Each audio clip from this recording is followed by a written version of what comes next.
Noorwegen pakte de winst van Amerika en Zweden. Nederland is meer dan tevreden, want het 9e plak is de beste prestatie eer van ons land op de Bocuse.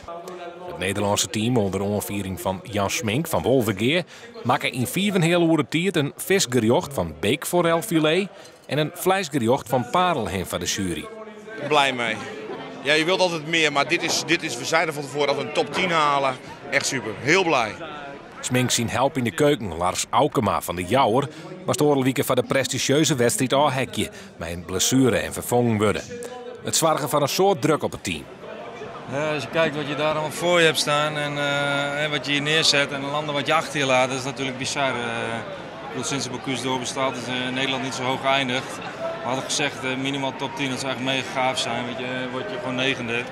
Daar kunnen we alleen maar mega trots op zijn, aangezien wat er allemaal gebeurd is, wat we mee hebben gemaakt. Dus je moet er gewoon heel blij en trots op zijn dat dit gebeurd is. En heel blij.